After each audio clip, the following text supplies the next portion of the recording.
আজকে আমি বানিয়েছি লাউ পাতায় রুই মাছের পেটির পাতুরি। তো গরমে যখন ঝোল কিংবা রিচ রান্না খেতে ভালো লাগে না, তো তখন এই রেসিপিটা তোমরা বানিয়ে খেতে পারো। অত্যন্ত লোভনীয়, এত ভালো লাগে না গরম ভাতের সাথে। আর এই পেটি পিসগুলো এত নরম সফট হয়, দারুণ লাগে খেতে। তো তোমরাও আমার মতো করে এই রেসিপিটা একদিন বাড়িতে বানিও। আর এই যে লাউ পাতাটা দেখতে পাচ্ছ, এই লাউ পাতাটা ভাতে মেখে খেতে দারুণ লাগে। তো কেমন লাগলো রেসিপিটা অবশ্যই কমেন্টে জানিও। দেখতে থাকো ফুল ভিডিও।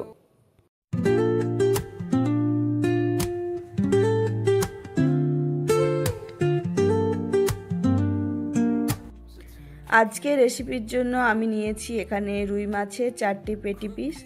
এই যে দেখতে পাচ্ছ, এগুলো ভালো করে ধুয়ে পরিষ্কার করে নিয়েছি।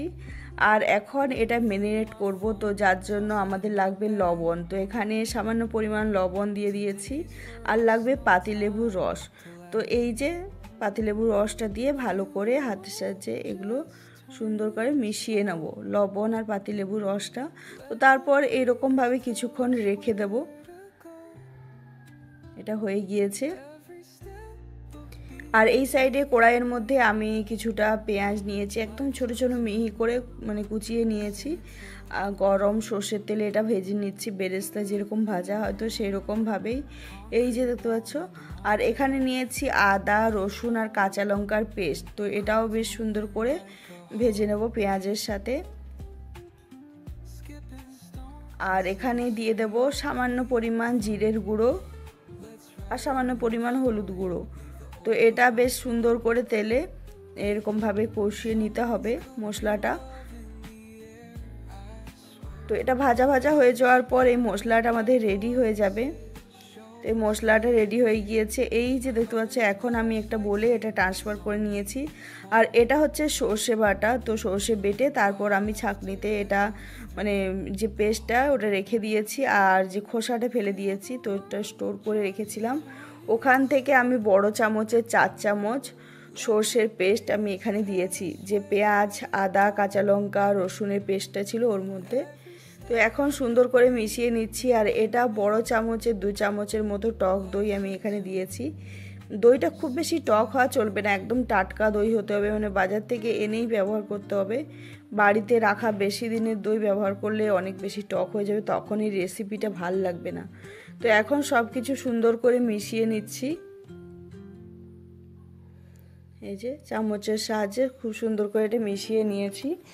আর একদম স্মুথ একটা পেস্ট যাতে রেডি হয়, এখানে সামান্য পরিমাণ লবণ আমি অ্যাড করেছিলাম। পেঁয়াজ ভাজার সময় লবণ আমি সামান্য পরিমাণ দিয়েছিলাম, তো এখানেও সামান্য দিয়েছি।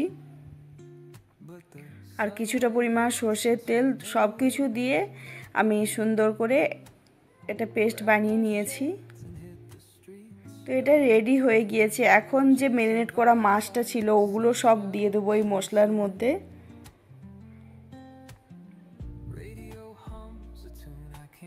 তো সুন্দর করে এরপর এটা মিশিয়ে নেব মশলার সাথে। মশলার সাথে মেশানো হয়ে যাওয়ার পর এটা আমি আরও কিছুক্ষণ রেখে দেবো, আধ ঘন্টার মতো ম্যারিনেট অবস্থায়, যাতে মশলার সেন্টটা একদম মাছের ভেতর পর্যন্ত যায়। তো তবেই এটা খেতে বেশি ভালো লাগবে। তো সুন্দর করে সব কিছু মিশিয়ে নিয়েছি, দেখতে পাচ্ছ। এই রকমভাবে তোমরা একবার পাতুরি বানিয়ে খেও, অনেক টেস্টি হয়।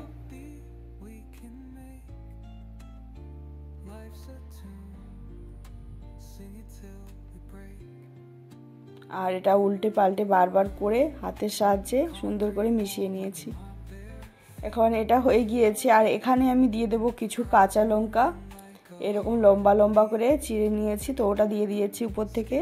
আর এখানে নিয়েছি লাউ পাতা, এই যে বড় সাইজের কচি কচি লাউ পাতা। তো এটা আমি কিছুক্ষণ জলে এটা ভিজিয়ে রেখেছিলাম, এখন জল থেকে তুলে নিচ্ছি। এই যে জল থেকে তুলে নিয়েছি, দেখতে পাচ্ছ। তো এরপর জলটা আমি ঝরিয়ে নেব। বেশি জল থাকা চলবে না, যাতে লাউ পাতার মধ্যে জল না থাকে এই রকমভাবে জলটা ঝরিয়ে নিতে হবে। তো এখন জল ঝরানোর পর আমি এই পাতুরিগুলো রেডি করব। তো তো এই যে একটা লাউ পাতা নিয়ে নিয়েছি দেখতে পাচ্ছ, এর মধ্যে আমি এখন রুই মাছের একটা পেটি পিস নিয়ে নেব।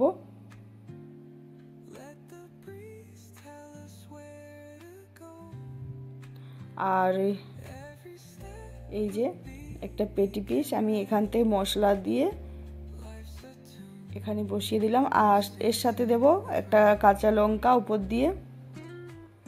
তো তারপর এরপর লাউ পাতাটা আমি সুন্দর করে মুড়ে দেব, যাতে পুরো মাছটা ঢাকা থাকে এই ভেতরে, মশলাটা যাতে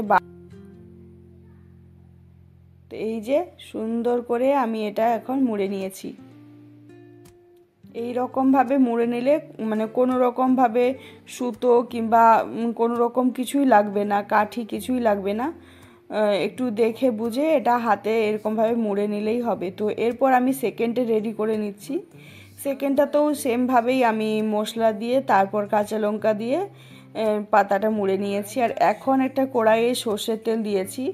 তো এরপর আমি প্রথমে একটা লাউ পাতা যেটা মুড়ে নিয়েছিলাম মাছ, ওটা দিয়েছি, আর এরপর আরেকটা দিয়ে দিলাম। তো এরপর ঢাকা দিয়ে আমি এটা হতে দেব। আর উপর থেকে সামান্য লবণ ছড়িয়ে দিয়েছিলাম,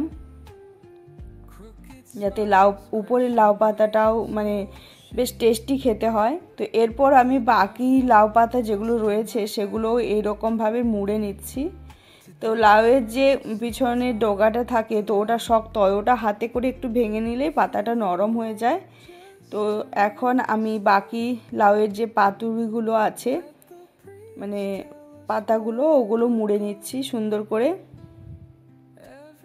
মোট আমার 4টে হয়েছে। তো এই যে দেখতে পাচ্ছ ঢাকা দিয়ে কিছুক্ষণ আমি এটা ভেজে নিয়েছি। আর এখন এটা উল্টে দিচ্ছি, ছোট একটা খুন্তি দিয়ে আমি উল্টে দিয়েছি। দেখতে পাচ্ছ কোনো রকম মশলা বাইরে বেরিয়ে আসেনি, খুব সুন্দরভাবে এটা রান্না হয়েছে। তো সেমভাবে আমি পরেরটাও উল্টে দিয়েছি, একটু খুন্তি দিয়ে সামনে এগিয়ে নিয়ে গিয়ে এটা খুব সুন্দরভাবে উল্টে নেওয়া যায়। তো অপর পাশটাও যাতে খুব সুন্দরভাবে রান্না হয়, তো যার জন্য আমি সব কিছু আবার ঢাকা দিয়ে এটা সেদ্ধ হতে দেব। আর দেখতে পাচ্ছ উপরে কালারটা কত সুন্দর হয়েছে। এই যে ভাজা ভাজা হয়ে গিয়েছে, দুপাশটাই খুব সুন্দর করে ভাজা হয়েছে। এখন আমি তুলে এটা পরিবেশন করব।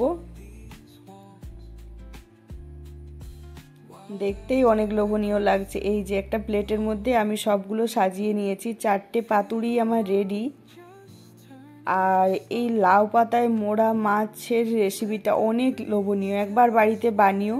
আর অবশ্যই আমার কমেন্ট করে জানিও রেসিপিটা তোমাদের কেমন লেগেছে। আবার দেখাবে নতুন রেসিপি।